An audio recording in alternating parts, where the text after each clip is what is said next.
You are about to enjoy an It Takes Three Network podcast. When you lose hope in a dream, sometimes all you're left with is sleepless nights. While some call the doctor for a refill, I find the best solution is a full social calendar.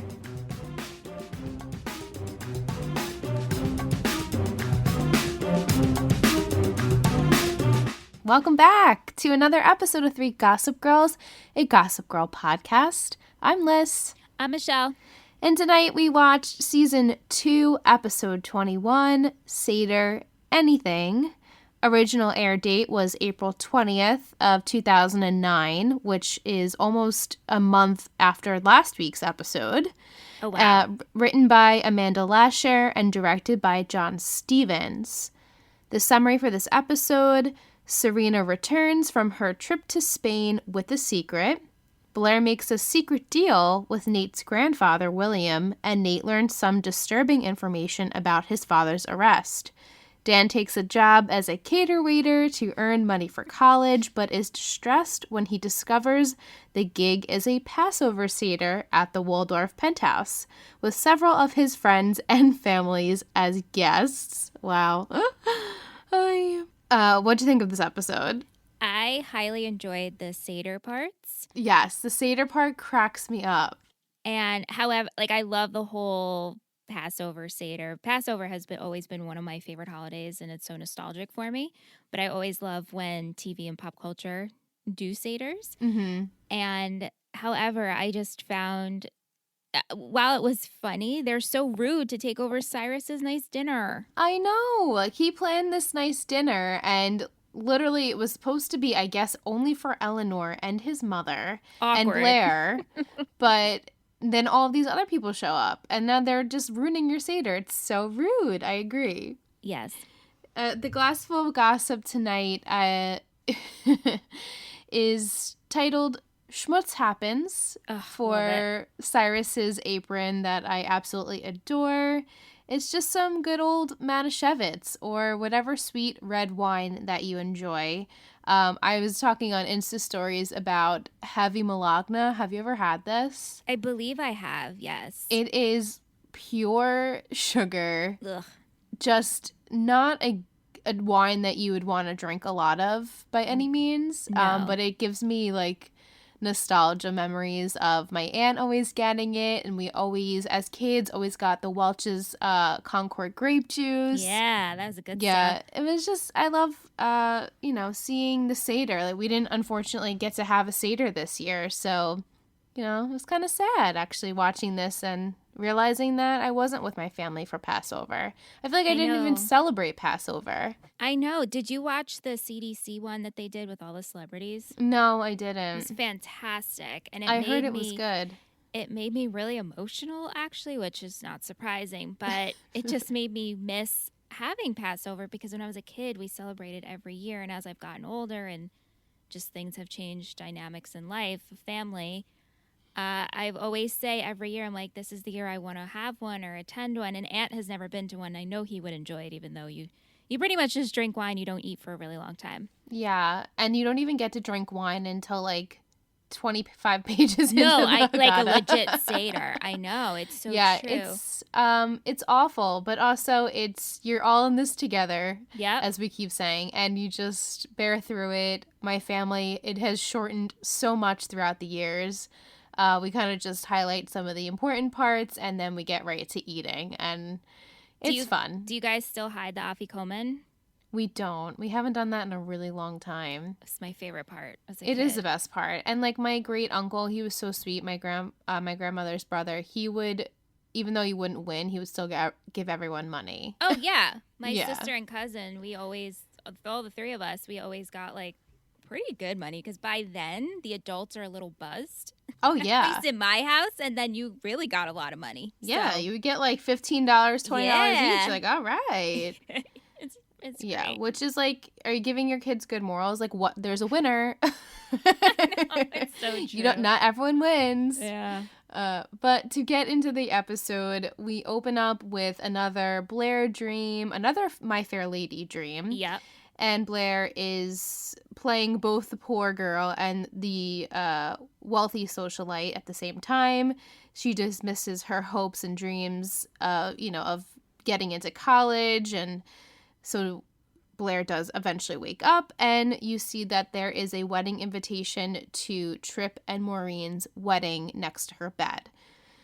So downstairs, Cyrus is preparing the Passover Seder by himself. He's putting in a brisket, making all the cookie, he's doing it all himself, and him and Eleanor are hosting.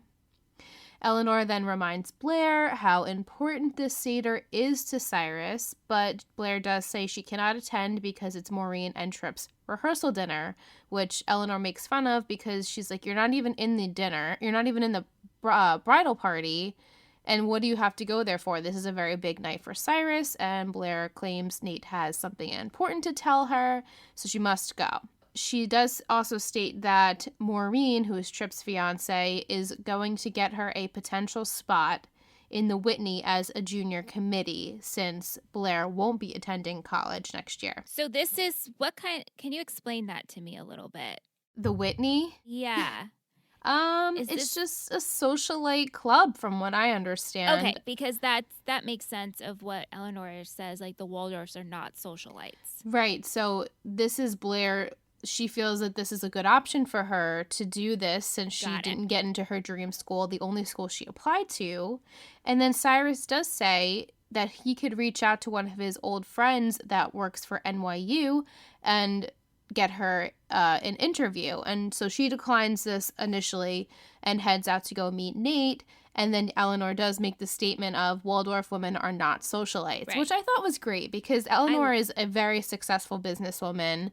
And she's like, no, Blair, we don't not go to school. That's just not who we are. Yeah, and it kind of makes sense too because the times that Blair met with those women that were of high society, we were like, why isn't Eleanor here or a part of this? And it's because she's not a part of it. No, she's like, no, I am a businesswoman solely. That's my purpose. And she doesn't really care about, she definitely has a very high social standard, but she doesn't care about those silly clubs and committees. Yeah. At the Vanderwoodsons, Serena arrives home from Spain, and she's greeted by her step-bro, Chuck. And he questions her trip, how he saw Poppy a week earlier, so it seems as though she wasn't in Spain with Serena and Gabriel like Serena was telling him, and so he is pretty much calling sus on this and thinks that this is weird and odd. And right after that, we do see Cyrus receive a phone call from Serena in which she states she needs a lawyer. So what did you initially think that she needed a lawyer for? I don't really know, to be honest with you. I feel like it happened so fast. Yeah.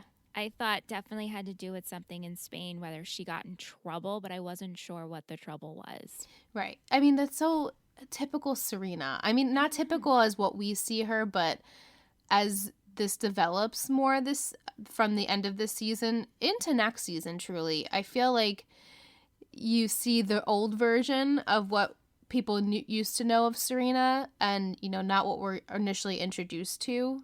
So I just think her character is just an interesting one. Mm-hmm.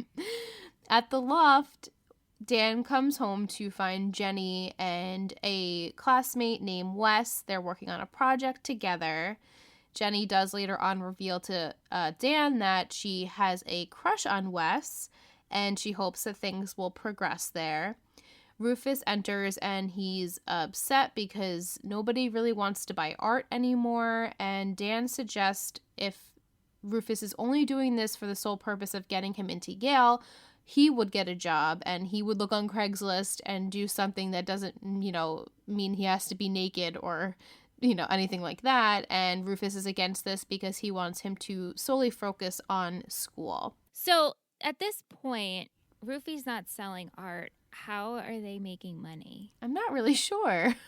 Obviously, he wants to be able to support his son's college, but how is he currently making money to sustain their lifestyle? Right. He must be making a decent amount. Obviously, if their power is still on and things like that. But I don't really know what he could be doing to get income at this point. Yeah. Maybe people at the cafe at the gallery, but I don't right. really But know. even that. Yeah, and plus also he has to pay his employee. I mean, Vanessa works there, so like, right, and you have to pay rent and keep the electric running there as well. Right. So maybe he just has a lot in savings that's been helping him out, but he is not really selling art right now. And then Dan does talk to Jenny, and Jenny mentions that Wes's mom owns a catering company, and she can use that as an excuse to call Wes, but also get Dan this job. Did you ever watch Nailed It? I've watched a few episodes. Because it's hosted by Nicole Byer. Yeah. And Jacques, right? And then there's the guy who works behind the stage, but he always is the one to bring out the awards, and his name is Wes. But every time I hear Wes, I hear Nicole Byer say it, Wes! Wes! It's so funny, and that's all I hear, Wes! Oh my God, I love her. She's so funny. She's so hysterical. But anyway, Wes. We pan over to the church. Nate and Blair meet up there, and Nate reveals that he got into Columbia. And he's really happy about this because he did it on his own and without his family's help, and it is revealed that William just made a phone call and got him into Yale because he was an alumni there, and it's just that easy. They discuss that, and he does mention that he has a lunch later on with Tripp, and they're going to talk probably about his best man speech. And as they're talking, Maureen does come over and approaches Blair and says, unfortunately, Blair did not get into the junior committee because she's too new to the whole scene and has given the spot to one of her bridesmaids. And obviously Blair is upset by this, but Nate tells her not really to worry because it's so sad that Maureen has to be forced to pick her bridesmaids merely from what William chooses. So, like, what kind of life is that? William comes to sit next to Blair, and he easily convinces her to sway Nate into going to Yale versus Columbia. And he offers to get her into the Whitney after she told him she didn't get in. And Blair actually, of course, agrees to all of this and then also asks to be a bridesmaid in the wedding. LOL. Yeah. I was like, this is truly what you want to be a part of? I know it's society, but I'm also super confused by this whole William situation because Nate reunited with William, and didn't he take the internship, and that's why him and Vanessa broke up? He did take the internship, but I guess, I feel like maybe Tripp has been in his ear a little bit about grandfather, and I guess it's just, I'm assuming it's only really been a week or two, so maybe he just always has these conflicting thoughts about his grandfather. I mean, I don't know. Yeah. It's hard to say, but later on, Blair does get the position into the junior committee because of William, and she's trying to convince Nate to go to Yale. Obviously, we know why, because she has ulterior motives in there, but he is absolutely firm on his decision, and he states that after tonight, he's going to be done with the Vanderbilts. So, yeah, another thing of why he took the internship with his grandfather, yet now he's against the Vanderbilts. So we don't really know why. Yeah, this is what threw me. I was like, you right. just are so gung-ho, and then you're like, we're done with them after this wedding. Like, you just accepted this internship, and that's why you and Vanessa got into a fight, because you couldn't go on your pierogi tour. Right, I know. It's a bit confusing. Why does Nate choose this path? Before we talk about what happens there, we are at the Vanderwoodsons where Lily and Rufus arrive home. They see Serena is home from Spain. Serena does apologize to Lily for basically running away while their house was in turmoil, and Lily grounds her, naturally. So Serena heads upstairs to call Blair, who is getting fit for her new bridesmaid's dress. Serena finds out that Bea won't be home anytime soon, so she decides to sneak out of the house and go meet up with Cyrus. We head over to the Waldorfs. Dan arrives with another caterer and realizes his first job will be serving Blair Waldorf. I mean, funny. Come on. Yeah. Yeah, so he is obviously upset with this and does speak to Eleanor, who she doesn't even recognize him as being Rufus's son, which is hysterical. So funny. Yeah, So but funny. she says to Dan, like, you know, Blair's not home. It's for the Seder, and I'll double your pay. And so he looks at the other caterer, and she's like, dude, I need this money. Like, just shut up, please. And so he agrees to stay. During this time, Serena does meet with Cyrus, and he promises to look into the legalities of her situation, and he also suggests that she tell her mother that she got married in Spain. And of course, Dan is lurking in the background, overhears this, and he has to explain to Serena why he's there, and he's the cater waiter, but not to tell anyone or not to tell his dad because he doesn't want him knowing. Right. Cater waiter's very fun to say, by the way. Right? Cater waiter, cater waiter, cater waiter. Cater waiter. Like, who knew that was actually, like, the term? I just assumed it was, like, just the caterer, you know? Right. Yeah. Upstairs in Blair's room, Serena is talking to Dan about this because it's like, now we have to talk about it, of course. Oh, of course. You know, and she's telling Dan about her trip and how Poppy and Gabriel got into this humongous fight and she left. And before she knew it, her and Gabriel were drunk and confessing they love each other and get married, or at least she thinks she did. She doesn't even know. You know, and Dan finds this a bit insulting, as I think we all would, that she married some dude she just met after they were together for like a whole year. And he's blown away. It's just and ridiculous. It's ridiculous. And then I love in the chat, Michelle's like, oh, let's just make this all about Padge. Well, of course. Yeah, he's like, oh, I can't believe you did this. You did this. You did this. And Serena's like, it's not about you. Like, And that was the other thing she said that a couple of times. Like, I just want to let you know, like, this has nothing to do with you and why I got married it's like, yeah, no shit. Why would it have anything to do with him? And obviously you weren't thinking about him in this scenario. Otherwise, like, you would be maybe still together. Like, I don't understand why she kept making it a point to say it wasn't about Dan. Weren't they? They're broken up, though, right? Right. They're broken up and they've been broken up. What's the issue here is kind of stupid. Yeah, I agree. Let's have a little Seder moment here. Yeah. Lily and Rufus arrive to the Seder as like a last-minute invite, and Eleanor almost spills the beans that Dan is working there tonight. Rufus sees an art collector and knows that's why Lily was trying to get him to come to the Seder, and she wants him to talk about his art.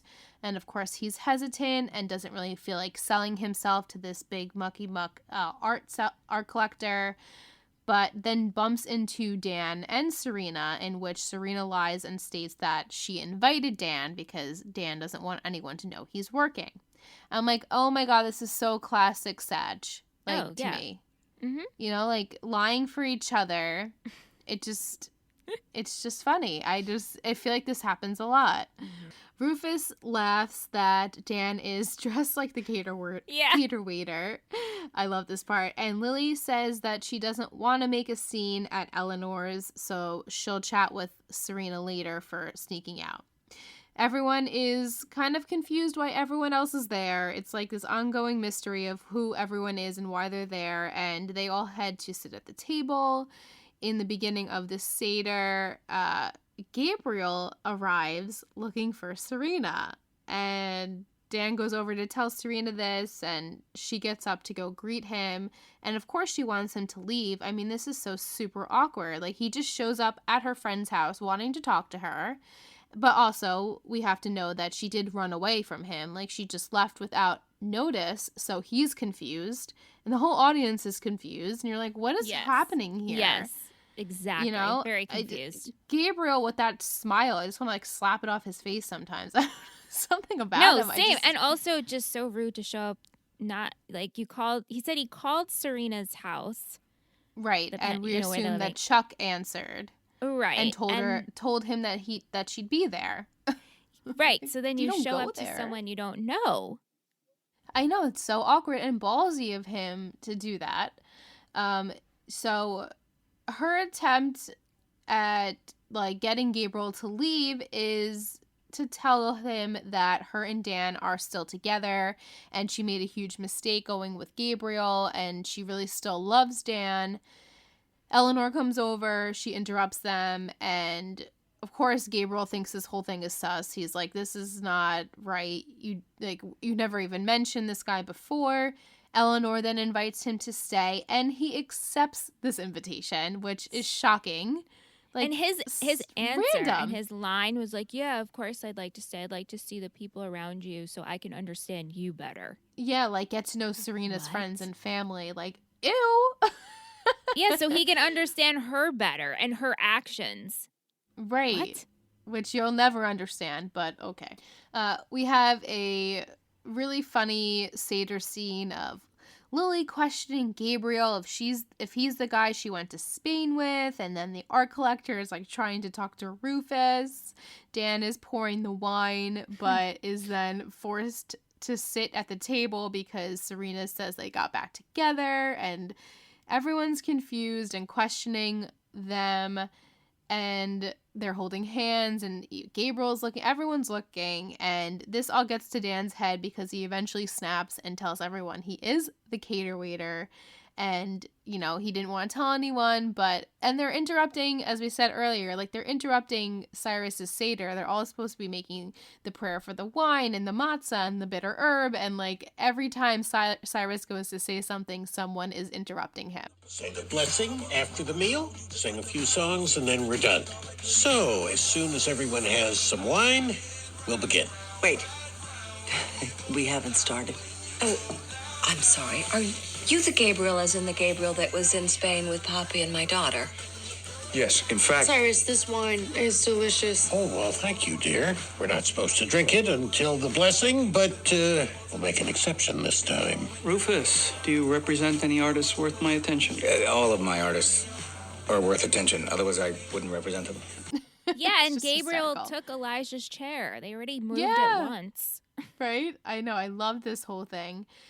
Lily and Serena do talk briefly on how S needs to like find this balance of her old life freedom and her new life. I'm like, boo-hoo, life is so hard for you, Serena. Mm-hmm. And they make up, and then Lily does tell her that she got into Brown like she wanted, which is great. Mm-hmm. And we said like Summer. Yeah, because this week on OC, Brown just got into... Brown. Summer just got into Brown.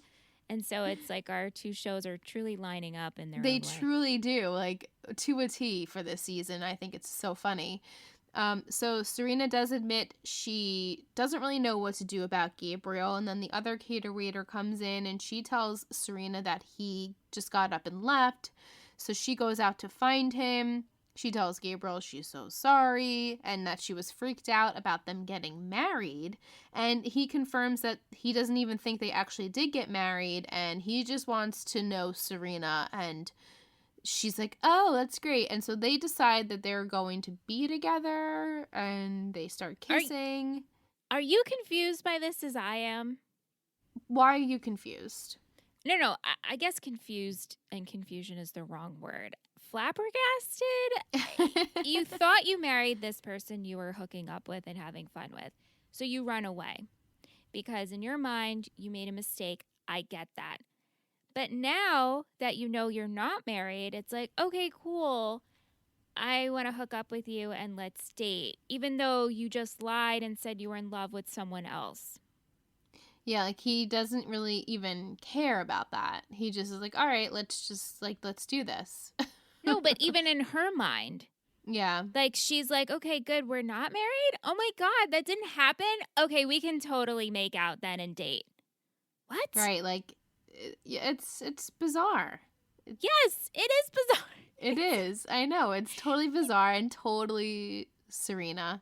Just so Serena. It is Serena. Yeah. You know? And so as I said, they start like making out and Blair comes out of the limo and interrupts them. So now let's talk about Nate and Blair a little bit.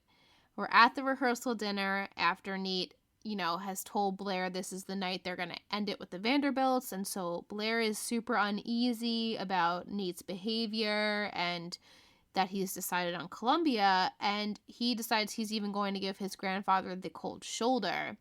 So William asks Blair if there's a problem, and she nervously says no, of course, and that she needs a few minutes to persuade Nate into the Yale. So Blair goes over to Tripp and asks if he said anything to Nate at their lunch, and Tripp, of course, glosses over this question and mentions how Nate is so happy to be back with Blair, and they're both matured and better people and have grown up. And Blair's like, oh, yeah, we have, and walks away. Nate starts making his best man speech, and he reveals that William was the one to have Howie investigated in the first place, and he can't believe that he would do that to his own family. He tells Tripp to watch his back, and it's a super awkward moment of, like, he says to family and cheers, and, like, nobody says anything. It's completely quiet and awkward. And then William goes and approaches Blair and questions what happened, and he tells her she's got 5 minutes to fix all of this. If not, he's going to take back all that he has promised her. So Nate apologizes to Blair about making a scene, and Blair does come to her senses and realize that Nate's right in his actions, and she doesn't really care about what William has given her, and she decides to go get her coat.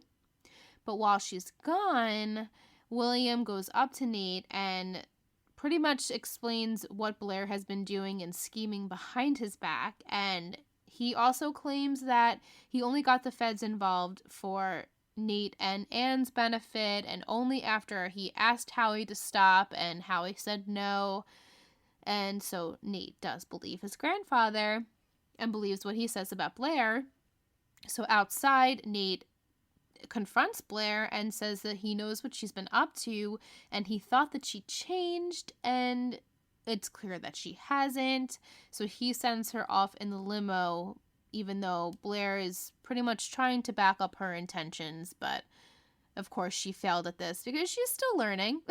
Yeah, she's still learning how to be a good person. What do you think know? of the grandfather scene with Nate? Do you? I mean, you know what? I know you know what happens, but to me, I'm like, well, he had him investigated because he was doing bad things, and this is Anne's side of the family, right? And then he has the chat of, you know, I just want to come clean and not do lies, which he did dirty by telling on his girlfriend. He did.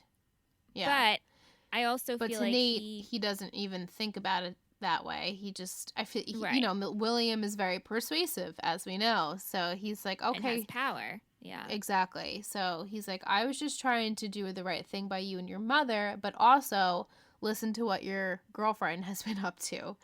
So there's, you know, Nate in a pickle yet again. Yet again.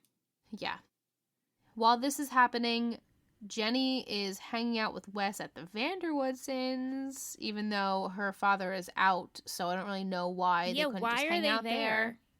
She says because Rufus would bother them with waffles and, you know, coffee or something. Yeah, but they're at Seder. Right. I'm like, so does she not know her dad and Lily are at the Seder? But whatever. And Wes can't believe how much Jenny has changed. He remembers her at the girl at the Met steps, you know, last year. And she's like, yeah, well, you know, I'm trying to be a different person here. And as they're talking, Chuck enters with a rando, and Jenny is disgusted by him, of course. So later on, Chuck is having sex or about to have sex with this girl and realizes that he has done this before and decides to kick her out in Chuck fashion. He comes out and he's teasing Jenny and Wes about their Monopoly game, and Jenny goes into him telling Chuck that she hasn't forgotten what he tried to do to her at the Kiss on the Lips party, and alludes to the fact that she can definitely make Lily choose between him or her family, and she knows that she wouldn't be picking Chuck. And Chuck claims that he wouldn't care if he got kicked out, but Jenny says that he most certainly would, because the Vanderwoodsons are really, truly the only people that care about him. Sorry, I also thought it was an interesting point that she said the reason I'm never here because I don't want to be alone when you're here. Right. She doesn't want to be anywhere near him. Yeah. Which I mean, I understand. I mean, he awful. pretty much just attacked her, Yes. you know? Yes. And I'm Right. so glad she said something. Right. I forgot we actually go back to this, which I'm glad that we do, because Mm-hmm. this is 2009, and, you know, all these years later, the whole Chuck situations don't really translate, as we have mentioned on the podcast. So I'm glad that Jenny does stand her own and say, like, no, it's not okay. Yeah. Later on, Nate goes to see Chuck after him and Blair have the fight, and Chuck tells Nate to pretty much just take Blair for who she is. Like, he can tell that she's changing because she could have picked Chuck over Nate and she didn't. And, you know, even though this is kind of a bit awkward between them, that Nate should go and fight for her. And so Nate does take his advice and leaves. Jenny then comes in while Chuck is realizing that Nate is gone, and Chuck does apologize for what he did last year and makes a mention to say if Jenny does move in that he promises not to be around. Yeah. So, at the Waldorfs, Lily is thanking Dan for covering for Serena while Rufus admits that he's deciding to sell the gallery and that he has pretty much lost his passion for it and he wants to use that money towards Yale. And upstairs, Blair is upset and venting to Serena about what happened, and she also questions who Gabriel is because this is the first anyone has ever even heard of him. A tall snack. The tall snack. I love this. Eleanor comes in to tell Blair she has someone waiting for her, in which she thinks this is Cyrus waiting for her to apologize for missing dinner. So she goes down to apologize to Cyrus and does ask him to get that NYU fever, and they hug it out while Nate is there and waiting to apologize to her and says that they'll both be in the city next year. They make up. They both say that they're sorry. And then our final scene is Serena picks up the phone and she's like, I'm just going to call Gabriel just to say hi. And like, that's it. Okay. Yeah. Like, hey, it's me. That's all. Goodbye. Right. And you see the phone of a missed call from Serena, so you're assuming it's Gabriel's phone. Picking it up is Poppy. Now, we are supposed to assume that Poppy and Gabriel had this humongous fight.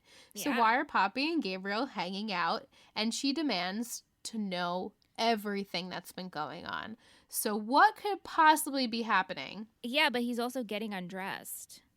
Right. And he's like, Exactly. you know, she's like, did she, you know, how did it go? I need to know everything. Did she take to our plan or whatever? Yeah. Like, what? Yeah, pretty much. That's what you're supposed to assume. So what do you think they could possibly be scheming? I have no idea. I mean, obviously the first thought is money, but they have money. So Right. what could they possibly need? I found. Right. Well, I mean, you think they have money. I'm assuming they do. I mean, Right. maybe they don't. So maybe they're going to try. But how would you even scheme her out of money? I guess I don't even know. I found it interesting. I mean, part of me wants to hope that they're like polyamorous. So that would make it Ooh. interesting. That's a good spin. But a couple of scenes that I found humorous were, just to go back of the episode, Yeah, sure. of at Seder with Lily and Rufus and looking at Sag, and she goes, "Oh, please don't tell me we're doing this again." I found that very funny. Yeah, and then she whispers to Rufus, and he looks. He's like, "Oh God." Yeah, Like, yeah. What? Yeah, and also at the end of Seder dinner, when Patch is cleaning up and Rufy says he's going to sell the gallery, and they all like have this happy moment, and then they're like, "What are you gonna do?" And he goes, "I don't know, but I'm excited to find out." And I laughed out loud because I just pictured like a superhero flying off of a ledge, like, "I will figure it out," and he flies off. Like, Oh my it goodness. just came to this moment of it. That's what it reminded me of. Yeah. Well, I mean, yeah. Who knows what Rufus's knows? path is now? It's excited to find out. Right? Like, we don't even know what you've been doing for money. So now the Yeah. fact that you're selling the gallery, it's like, okay, really, what are you going to do for money? I know you're not going to tell me because that would be like too much, but the Poppy and Gabriel storyline with Serena, do you like it or is it lame? I find it to be incredibly frustrating. Cool. Awesome. Yeah. So I believe that you'll find it extremely frustrating too. But on the positive side, it doesn't last for too long. Okay. That's fine. You I was know? just curious. Yeah. Like, we don't bring this into next season. Thank I'll goodness. say that. Thank Yeah, goodness. otherwise it would be uber frustrating, which Yeah. it does. It does get it. But also, we do have some funny moments in finding out who they are. So I'll say that. And Cool. actually, I think it's good to take a break now, and we'll come back with our segments and our questions. Okay, cool.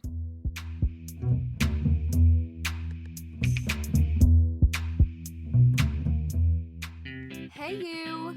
I have something exciting to share. What if I told you that we were running a very special offer? Good. I have your attention. Our network is turning 4.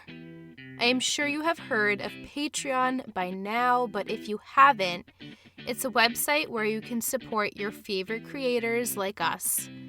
This platform is essential in allowing us to produce all those pods that you enjoy. Maybe you've thought about pledging but just haven't followed through yet. Now is your chance to join our Patreon family. For the month of May, new members can receive over 35% off our IT3 Podcast Network subscription. That's right! For only $4.99, you will be able to experience all of our bonus content that you're currently missing out on. Those perks include the ability to listen to our episodes a day early and without those pesky ads, hang out with us during our Zoom meetings and Netflix parties, access to our Patreon exclusive podcasts such as Riverpod and my new mini pod, Crashing Down with Liz, a Roswell-inspired podcast.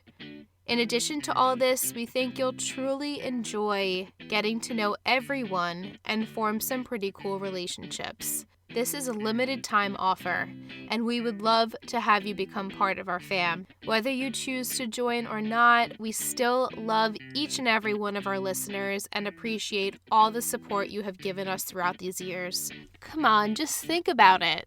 We'll be here.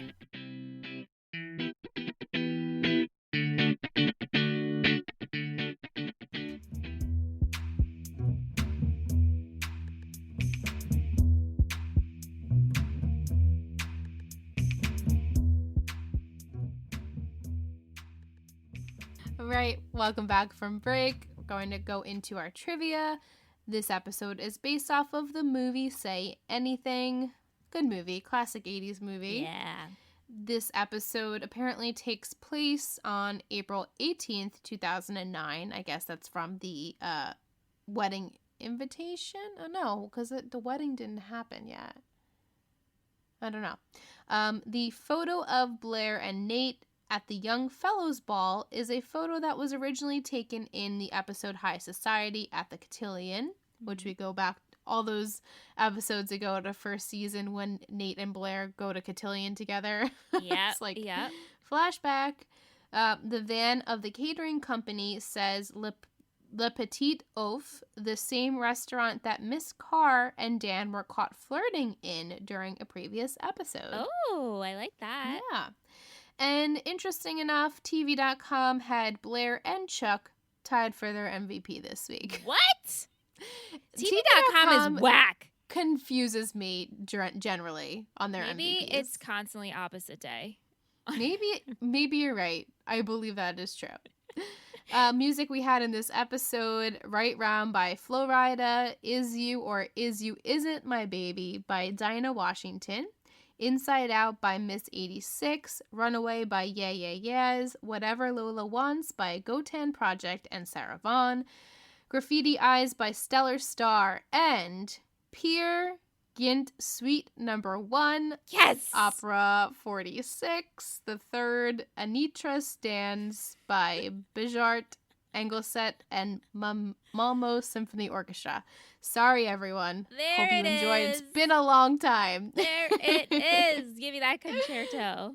All right, so go into some questions and comments. We have over on Instagram and email and all that good stuff. I first want to shout out Michelle G. She left us a comment on one of our posts, and I think it's quite funny. She says, Serena. Yeah, not much new going on. Serena's life since the last time she saw Poppy, she fell for an artist that had commitment issues but managed to get him to commit, but then left him in Argentina when realizing that she was still in love with Dan. As she attempted to rekindle her relationship with Dan, their parents went into search for their love child that her mom gave up years ago without anyone knowing. So now she and Dan share a half-brother. Oh, and she probably should have thanked her for being accepted to Yale. So she's referencing Serena and Poppy's convo of how Poppy thinks nothing has happened in Serena's life, but in reality, all this stupid shit has happened. Yes. Which I just thought that was so funny. So thank you, Michelle. Going over to, I have an email actually from our buddy Sean. And the title is Reasons Why I Am #Team Sag. So excited for this. He says, at the time that I am sending this email, I am usually asleep, but I had to stay up to help one of my students who is too busy during the day to come to our daily meetings and teaching sessions. So I was listening back to the last few episodes of the 3GG pod, and you guys asked for those of us who enjoy Sag why we enjoy Sag. I am totally biased, but for me, Chuck and Blair are too chaotic. They're either madly in love or hating each other's guts. It's something that I love to watch on the show, but in terms of relationships, it doesn't work for me that well. Nate can never have a steady relationship, even if everything is going well for him. Padge and Serena are similar to Chuck and Blair in that they are off again, on again, but it's also less frequent than Chuck and Blair. Sag can also still be friends and friendly when they aren't together, which is difficult for Chair. So I guess they are just not as drama-filled as Chair, even though Serena did kill a guy and Padge slept with a teacher. However, Nate does a special place for me, and it's being best friends with Padge, #Team Pate for life.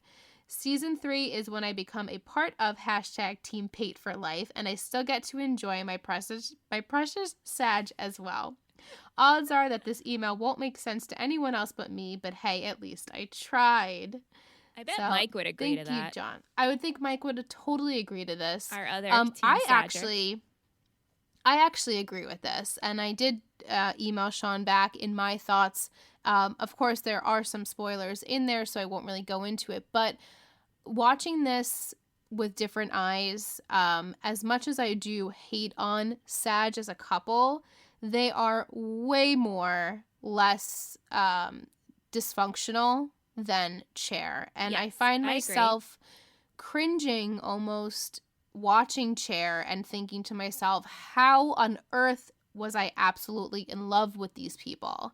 Right now, at least, I have a very strong animosity towards Blair for some reason. I feel like, yes, we do see a tiny bit of growth in her from when she kind of had her spiral, but she just is repeatedly a selfish person. And so is Chuck. So, going back all those years ago, I understand why I did feel the way I did, but now I truly don't feel the same way. Yeah. But as we go on, I wonder if my opinion will change just a little bit, maybe nostalgia-wise.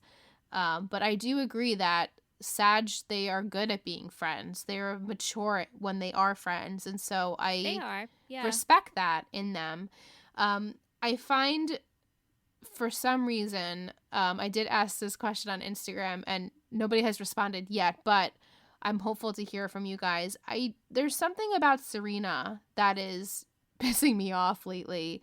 I find I get her to be selfish, and just entitled or something. I can't really put my finger on it. No, she has an error about her. Yeah, just like, I'm Serena. I get what I want. And like, she's used to getting what she wants, and I understand that. But I don't know. It's almost this naive error that's right. Almost worse. It is worse. You're right. Like, at least Blair owns up to it. Yeah. Where Serena's right. like, I'm not being selfish. Right. Oh, Vic got her questions in. I'm so happy. We'll go over to Facebook. Mrs. Boquest, she sent me a long message because she said Instagram kept cutting her off. She said, so much fun tonight as always. I love this episode. There are so many funny scenes and quotes. Best Seder ever. I want Cyrus to host my next Seder. Same. Yeah, right? One of my very favorite quotes in this episode and season was, I am one of the chosen ones. I was wandering the Basian desert, and now I have reached the Vanderbilt promised land. I know, it's so funny. Yeah. Several of the one-liners at the Seder are great, too. Serena, seriously? How do you not know whether or not you got married? I actually feel really bad for Chuck in the scene where him and Nate are talking at the end. Am I alone here? I wouldn't say you're alone. No, I just don't. Again, because I've only seen it once. For me right now, I don't feel bad for Chuck. However, I think it's big of him. But he knows. The thing about Chuck is, like, he knows Blair is the one.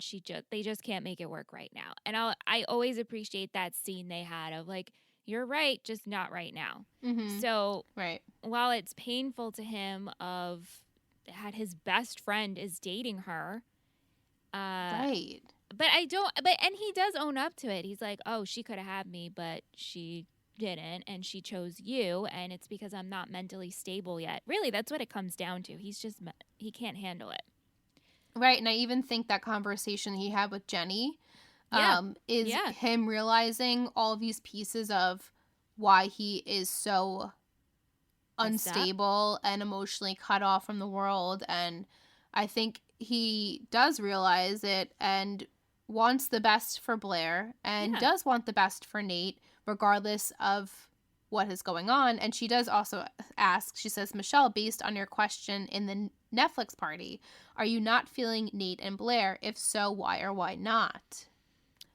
I guess I'm just surprised that we went back to this, and I feel like we're just reusing couples. Yes. But then again, when they bring in someone new, I find that we complain about that too. So I'm not sure what I want, but I think also I really liked Nate and Vanessa, and Me too. That was I feel scorned from that a little bit. Yeah, and I felt that was a breath of fresh air. It worked, and now Nate and Blair, like, I deep down feel that Blair does not love Nate. She loves the idea of Nate. And she said, she said to Dorota that it's easy, that they can just talk. And true, like right now it is, because Chuck is such a crazy chaos fire that she can't go near. So Nate works right now, and they do have a comfort and somewhat of a connection, but it's kind of like, really, we're doing this again? But maybe in the beginning they didn't have a fair shot because he cheated and she tried too hard. I don't know. Right. Like, I don't know if I can truly say that both of them have, like, grown and then grown together. Like, I just feel like he was so quick to believe his grandfather. And what she does do what he says that she did do. And so I understand why Nate he couldn't believe that there was any good in Blair in that last scene, or one of the last scenes. But I just don't think that they, as much as, like, on paper maybe it makes sense, like, they don't connect. No. I don't really know why we had to do this. Yeah. Like, again, like, why? Yeah. And I still feel scorned from the Vanessa thing. Like, I felt like that was so abrupt. Yeah. And he just moved on so quickly. Right. Or, like, or maybe he thinks he did. I don't really know. But the whole thing just seems all over the place. We didn't even go back to Chuck and Vanessa yet. No, I was waiting but for we that. will. Okay, good. She says, as we kind of touched upon, what do you think is going on with Gabriel and Poppy? We did mention that. Her MVP is Jenny, hooking Dan up with the catering job, hanging with the cute guy, and telling Chuck off. Her shittiest, William. He turned the captain in, whether the captain deserved it or not. He was still family. And then he lies about it. He was also stirring shit up with Nate and Blair. Her favorite fashion was Lily's new shoes and Blair's outfit at the rehearsal dinner. She counted 2 headbands, and she gave me 3 gossip words for next week. So thank you, Jess. Thanks, Jess. We'll go back over to Instagram now that my camera just came up. Come on, I don't want to see myself. Del_Fasto, Michael on Instagram. He says, happy double recording night, Liz and Michelle. He's referring to our River Pod. He says, Michelle, were you seriously surprised last week that I started my comments with a Sag comment? Don't you know by now I always start my comments with either Sag or ice cream. They are two of my favorite things after all. Oh my gosh. So cute. Speaking of Sag, I enjoyed the whole Seder scene, and when Lily interrupted Cyrus to ask when they got back together, it had me cracking up. Yep. As for my other joy in life, ice cream, have you or would you ever have matzah and ice cream? 100%. I would try it. That is something that I feel screams Michelle. You know, yes, it does. Because I'm constantly mixing weird things. I think vanilla ice cream with matzah dipped in chocolate would be really good. Oh, yeah, they have the chocolate dip matzah. Or if we just want to stay legit, just matzah, I would, break it in half and just right into the ice cream. I think would be delicious. Like kind of like a broken up cone and you just scoop it. Yeah. Maybe like some cinnamon or whipped cream on it. Yeah, that sounds really good. So no, good. but thank you, Mike, for suggesting it because I don't generally eat a lot of matzah because I feel like it's very binding. And also I grew up eating it for an entire week. So it kind of like I never want to look at it, I love matzah. But there are people that love matzah, but I am not one of them. Yeah. Another question he has, when you play Monopoly, what game piece are you? I'm always the shoe. I'm usually I haven't played Monopoly since 2008, and it was with our friend Tim. And you just don't play games with Tim. No, you don't play games with Tim. Ever. Just, you get it, Liz. Yeah, our listeners I get it. don't, but I don't need to explain it. No, but, you just don't want to. The dog. I don't even remember playing. I played Monopoly Junior as a kid. Yeah. It was a lot quicker, but I personally do not have any patience for Monopoly. I will not play a game that takes more than an hour to play. Just don't do it. So I can't really even remember what the pieces are, but a shoe, that sounds like something I would be. Yeah, and it's Monopoly, when I'll start out in good spirits, but by the time you have to, with the properties and putting houses on, like I'm out. I don't have the patience for this. Yeah, same. He says, to answer your bike question, I was older than both of you when I learned how to ride a bike. I was 10. So embarrassing, but to be fair, I hadn't tried to ride one before then. I didn't see the need to learn because I either rollerbladed places or just doubled on a friend's handlebar. Oh my god, that's so cute. Yeah, I was more into rollerblading actually than I was on the bike. Yeah, I didn't do rollerblades. Wow. Afraid of that. I remember my neighbor for I think my 9th birthday gave me a pair, and I would only use it in the house on carpet because you could stand up on carpet. Yeah. As soon as I went outside, like that was a no. No for me, dog. Mm-mm. That's a no for me, dog. Nope. His favorite quotes are Baruch atah, adios mios. We're not eating anytime soon. Well, that's why God invented Yom Kippur. I only had 2 headbands, Blair and Tripp's fiance. I give a nod to Jay in this episode for her speech with Chuck. Cyrus is MVP because of his Schmutz happens apron. That's all until next week. Thank you, Michael. Thanks, Mike. Muse Chick on Instagram says, I hate that I couldn't join the Netflix party, but hopefully this is done and I'll be able to join the Zoom next month. The scene with Cyrus and Blair, I was like, Seder, LOL, I yelled the words out during Gossip Girl. So Tripp was the one that was having a wedding. I don't get Nate. He's getting ready to rid of his grandfather. Where was all the information when he was with Vanessa? I know, it's Exactly. so true. Right. I don't understand Serena. All of a sudden, she's in love with Gabriel. What the hell happened? And Change was about Blair. She always wanted Yale, but when she finally did become the better person, the grandfather ratted her out. I'm glad Chuck and Nate are still friends. This funny scene with Padge and Serena at the house deserved a Sag Award. It might just deserve one.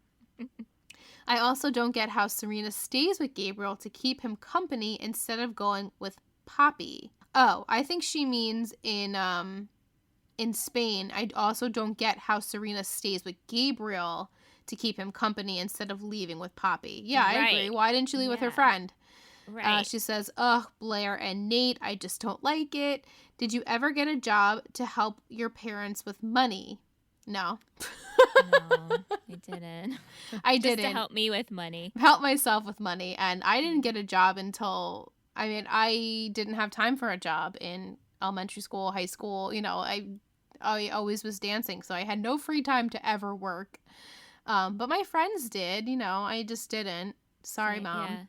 Yeah, sorry, Mom. She says, Dad. what was your Passover like? I did say I didn't really have a Passover this year, but generally it is my mom's side of the family is the ones that are Jewish, so we either go to my cousin's house or my aunt's house, and it's all of my cousins, and we make so the tradition is Michelle was asking if Jenny was going to read the 4 questions because it's generally the youngest kid reads the 4 questions. They don't even mention the 4 questions in this episode, but it's these 4 questions that you have to ask every single Passover. They're always the same. They go in English and they go in Hebrew. So the youngest child has to read them in Hebrew. So we used to always make my cousin Matt read them because he was the youngest. I mean, mind you, he's 25 now, so he doesn't really ever want to read them. So we kind of all just like sing it together, and we ended at that because nobody ever wants to sing them. She says, hope this made it in time. Stay safe, sane, and healthy. Also, the ending confused me. Like, or was it all a plan? I don't know, Vic. Well, clearly it was a plan. I think it was definitely a plan. Yeah. I'm just confused as to we what just don't they know need. what the plan is. Yeah. Right. Yeah. Okay, so how about some fashion? I did also have 2 headbands. I had 2 headbands as well. Okay, yeah. I think it was only Maureen and Blair. What else did you like as far as fashion? I loved Cyrus's apron. Schmutz happens. I love it. I loved Blair's chartreuse trench coat. Yeah. Loved that. And I actually really liked Serena's glitter cardigan at Seder. So did I. It looks Yep. like just that was a really nice piece. Like you could use that whenever. I Mhm. loved Blair's haltered floral dress that she wore at the rehearsal dinner with the headband. Oh, me too. That looks it was so pretty. Yeah. I mean, shout out to Padge's classic look. His classic look with the tie. I mean, that is a typical Padge outfit, I feel, though. It is. He constantly looks like a shoemaker. He's like He Geppetto. does. He looks like Geppetto. He's always in Geppetto garb. Jenny's hair was better. Much better. Much, much better. Yeah. She actually looks like pretty again. Yeah. Like for the longest time when she had that harsh, dark, black eyeshadow and black eyeliner, it's like it takes away from what she looks like. And now Yeah. she's back to like soft, which is nice. Right. I think that's all I had for fashion though. Oh, I liked Chuck's robe. Yeah, And he's his got espresso great cup. robes. The whole His vibe I espresso liked. cup. Yeah. Yeah. Quotes? Quotes. I have Waldorf women are not socialites. I also had that, and I love Barakata Adios Mios. That whole thing. When I first heard that, I literally spit water out. I was like, "That's great." I loved that. I have Nate would look dashing in bulldog blue. I'll just wait here like the other commoners. Yeah. Blair. When Lily says no, I'm furious. I love when Lily says, "Well, my darling, all shopping ends in shoe shopping." Yeah, that was so good. When Padge says, "You're a wife." Yeah, you're a wife. Blair, I thought firstborns were supposed to be spared.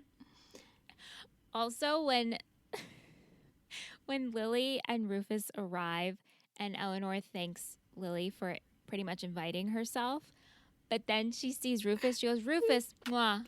She just like blows him a kiss. I love it. It was so good. I love when, I think her name was Gabby, maybe, the other cater waiter. She says, "Are you going to do this nervous talking thing all night? It's cool. I just need to know." Yeah. Typical Padge. Cyrus's mother is coming and she hates me. I know. When Chuck says, "What a shocker, a girl from Brooklyn is a renter." Yeah. You don't serve knishes at Passover. Oh, knishes. And I love it when Rufus says to the buyer, I didn't realize a whole neighborhood could be over. Yeah. Williamsburg. He's like, oh, Williamsburg is so over. He goes, I'm sorry, I didn't realize a whole neighborhood could be over.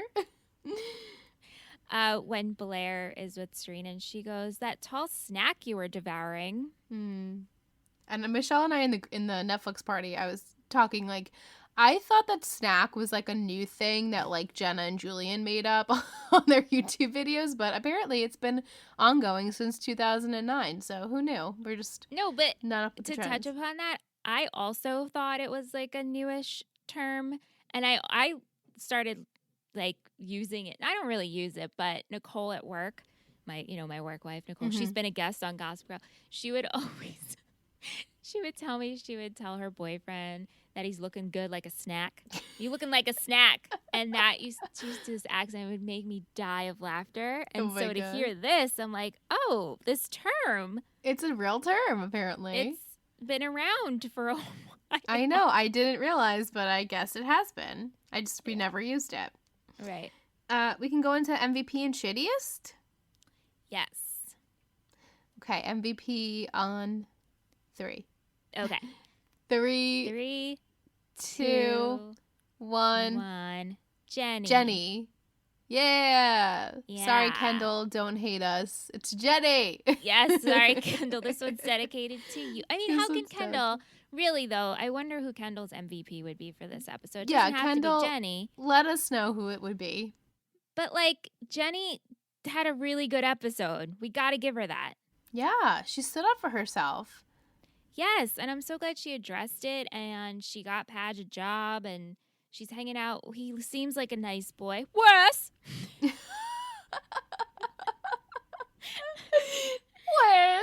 Wes! No, but he really does seem like a nice kid. He does. So He's far. a nice boy. Yeah. Ditto to everything you said. And Jess also mentioned that Jenny, got Padge the job, like we said. Right. I just enjoyed her. I didn't really know who I was going to pick. I think I was going to pick Cyrus, like Mike, initially. Yeah. But I felt like I just love him because of his cuteness, but Jenny deserves it more. Yeah. Shittiest. Struggling because Me I felt too. a lot of Should we people were have shitty in this episode. Wait, do you have one? Because maybe we should discuss who our shitty contenders are. I do. I have Serena and also Trip/William, like the Vanderbilts. So here's the thing about William. It's just like who he is. Right. So it's kind of hard. So I'm he's like, still well, owning it. He is, and he's like, oh, I did it because I care about your family, whether that's a shitty excuse. And him messing with Blair, it's like, was he really messing with her? He's probably taking advantage of her, but he's like, oh, but Blair was going to get something out of it. Mm-hmm. So, but Right. Serena, she is just acting up. Yeah, and it's funny, I don't know if you caught it, but Dan does say, like, there's something else, like, underlying here. Like, you don't just run away to Spain and get married. Like, what's your problem? Like, what are you going through? So, Yes. I can understand from a viewer's point that she's bored and doesn't really know where her place is, I guess, in between these, like, worlds. It's funny now that she doesn't really have Dan as a partner. She's reverting back a little bit to her old ways. So it does show how much Dan's relationship with her did influence her being kind of a more relaxed and less, I wouldn't say less social, but just maybe not care as much. I would say definitely less social, because when she was with Padge, it was just her and Padge having Like their all own the date time. nights. Yeah. And with Blair, but now it's because she's not, I don't know, she's not like acting bored, but maybe I think Poppy just got in her head of like, your life is shitty right now and lame. Right. So Right, you need yeah. to spice it up. Yeah. So I feel like Serena she was my gut of shittiest. Yeah. Why do we always have to constantly lie? Why do we have to lie? I feel like I'm almost watching Seth Cohen here. Like, it's like, why do we have to why can't we just tell the truth? Like, Gabriel, you're nervous that you probably got married in Spain. And, you know, if you would have just told him that, he would have told you, hey, look, we're fine. But she has to go in with this whole spiel of her back in love with Dan and them dating. It's like, that's why I say it's so typical Serena. But, I mean, truly, we really haven't seen, like, the real Serena yet. So, buckle up. Trying not to spoil anything, but, you know. No, I mean, I'm assuming this was going to come, you know, back of where this was going. I mean, and then what was her friend? Who's the bad friend? Georgina. I mean, Serena has it in her, and I feel that Serena can be easily swayed. So she's easily influenced. Right. Yes, she is. Yeah. Just like Nate is. Yeah. I listen, they're kids. And not that they're teenagers. They're about to graduate. They're in this part of life where you're like, what's next? I don't know. I don't know what to think. I don't know what to do. Right. Can't blame them that much. Right. I know. We can do Patron of the Week. Yes, Patron of the Week. It's Patron of the Week. Patron of the Week. It's Patron of the Week. Who will it be? It's Patron of the Week. This week I have a double feature Patron of the Week. Patrons of the Week. Magnificent Michael and Saucy Shawnee. I love you guys. You are always there for some Sag support. I should call you the Sag support team. Yeah, or they're the Sag team. The Sag team. Like, you guys are, maybe you guys can be in charge of the Sag Awards each week and come up with witty sayings of why they won the award for that week. I think that might be fun. But I just love your perspective, both of you. You guys bring a good outlook on the things that maybe Michelle and I miss, or maybe we're not too keen on. So that's why we love doing these podcasts, because we get all of your opinions, and just like how we can influence yours, you influence our opinions too. And so I appreciate the love of Sag, and you have made me recognize how much I am a Sag hater, and I will try and be better. I promise. So I just want to say thank you to both of you for giving us a great outside perspective, and thank you for being part of the network, because we love having dudes here. We welcome the dudes, you know? We welcome the dudes. Yes, we do. So, Michelle, it's time. It's time for you to hear the 3 gossip words and the title for next week. 3 gossip words. Okay. The title for next week, Season 2, Episode 22, which is only 3 episodes away from the season finale. I cannot believe it. The title is Southern Gentlemen Prefer Blondes. And the 3 gossip words that I came up with are jealousy, stakeout, sparks. The floor is yours. Okay, so Sparks, Wes, and Jenny. Oh, okay. I'm going there. Stakeout, this definitely has to do with the whole Serena triangle of Gabriel and Poppy. Mm-hmm. Again, I truly am trying to come up with something creative and witty of what's going on, but I really don't have anything. And it's not because I don't care. I'm just like, I got to stew on this, you know? Yeah, I mean, it would be hard to it's hard for me to come up with scenarios of people with money, like what happens to them when, they get involved with other people. But maybe I'm assuming they have money, but I'm assuming, I don't know, I thought Poppy was a socialite. Mm-hmm. So well, yeah, she is always up with the new trends and things, so. I mean, isn't that why they got into Fashion Week, because of Poppy? Or is that someone else? Yes. Yeah. Poppy. Unless Poppy's a fake socialite, like an heiress who's just, steals people's money and is this whole long con game. Right. Which there's what's her name? Anna Sorkin?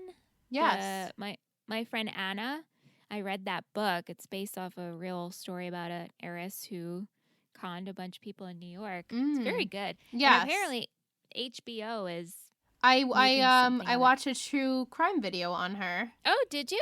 Yeah, she is. You have to give her claps because so incredibly smart, but also so stupid.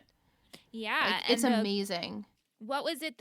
Was it just based on her and who she conned, or is it the perspective from her? No, it's pretty much just like I've been on Riverpod. I've been watching a lot of Kendall Rae. If you guys know who she is, she does a bunch of true crime, conspiracy theory videos, also videos on people who've gone missing or they're found. So I've been like obsessed watching these, and she did one on her, and it was just like the general gist of how she was from Russia, I believe Ukraine, Russia. and told everyone that her dad was like this heir, right? Like a prince or something like that, and she literally had zero money herself, but was planning on buying this art gallery and making it into like a socialite club, but she had no money. That's the craziest thing is she conned every person she came in contact with. Yeah, and the girl who wrote the book, my friend Anna, is written by Rachel, and she was the one who is truly conned. Yes, she's interviewed in this too. Oh, like, is we she? see interviews from her, yeah.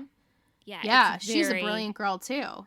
Yeah, it's a very interesting story, and as you're listening to her tell her story, you ask yourself, would I fall for this? Could I be a victim of a con? But maybe you also are not going to believe that people are conning you all the time. Yeah. So, yeah, it's a really good. But yeah, apparently there's going to be made into, Yes, made for and TV. someone is playing her. Is it? What's the one from Mad Men and from Elizabeth? What's her name? Elizabeth Banks? No, wait, No, is Elizabeth that the Moss. one? Elizabeth Moss. Mhm. I could be making this up for some reason. I know someone famous is going to be playing Anna. In the new series. Yeah, her name's Anna Delvey. Well, Delvey. she called Anna herself. Delvey. But yeah, who is playing her? Yeah. Anyway, I look forward to watching that whenever it does come out because like I said, same. The books good read. But anyway, so maybe something to do with that. And then jealousy. Well, I mean, isn't everybody jealous in this show? Maybe Chuck's dealing with his jealousy of Nate and Blair. Padge could be continuing a little bit of jealousy for now. Serena and Gabriel are having a thing. Yeah. Not to interrupt this, but it's Emmy winner Julia Garner. She's from Ozark and The Assistant. But yes, continue. It's not who I saw Elizabeth Moss. Oh my God, she's gonna play Anna. She's gonna play Anna? That's what it says here on this BuzzFeed article. Emmy winner Julia Garner. Yeah. She played a part in oh my God, what's that? Wow, Michelle, we're really having some issues here. Dirty John. She played Tara. Did you watch Dirty John on HBO? John. No. And then it was a great podcast. I mean, it started off as a podcast and then it was made into Bravo. It's fantastic. It's a really good story. Is that the one crazy. that I think Kendall Rae did another video on this, that he scams these women? Yes. And ends up marrying this like really, really rich woman. And yeah. Yeah, I don't want to spoil the ending, but that was a really intense story. You should, I mean, I definitely recommend listening to the podcast or watching because they did a great job in keeping like everything the same. And his friends would call him Dirty John, right? I don't know if he had like friends. In college, like no. Yeah. Okay. Oh, I'm so excited. There's so many like documentaries of the things she talked about, and now I want to like go back and watch all of them. Well, this is not. It's just it's scripted, but okay, I see. It's really good because Connie Britton's in it, and Eric Bana, and it's very Oh, I could well so done. see that. Oh my God. I Mhm. love that. Mhm. Anyway, sorry, Michelle. Yeah, I'm cutting you that's off on okay. all your disintel. Yeah. So I think there's something to do. The stakeout will have something to do with Gabriel and Poppy, the sparks for Wes and Jenny, and then the jealousy of Chuck will be jealous and Padge will be jealous. All right. Love that. Now, I have to ask you the dreaded question because know. it's a part of this podcast, but if you had to predict who you think Gossip Girl is, who do you predict? I'm going to say Gabriel. Ooh, he's like slimy. He's gross. And he was all around everything for the most part. I mean, he was in the lion's den. So I Yeah. feel like I think he's working for Gossip Girl, tipping her off because he could update about everything that was happening. Mm-hmm. Yeah, he So, could. Yeah. Love it. It doesn't really pan out with everything that happened in the Blair situation, but this is what I came to. Well, you know, Gossip Girl is all knowing. They don't have to be truly involved in anything. They just have to know what's going on by other people telling them. So, Right. could be him. That's right. True. True. All right. Well, that's it for tonight. If you want to find us on social media, we are 3 Gossip Girls Pod on everything. We love getting emails, hint, hint. If you want to send us your questions and comments via Gmail, we would love that. If you want to head over to ittakes3network.com, you can check out our bonus goodies, behind the scenes. You get the podcast a day early without ads. We have the Netflix party every Thursday. It's absolutely so much fun. I always say this, but it really is truly the best part of my week, and I always look forward to it, and I know that you guys do too. And thank you to everyone who sent us their questions and comments and who joined our Netflix party.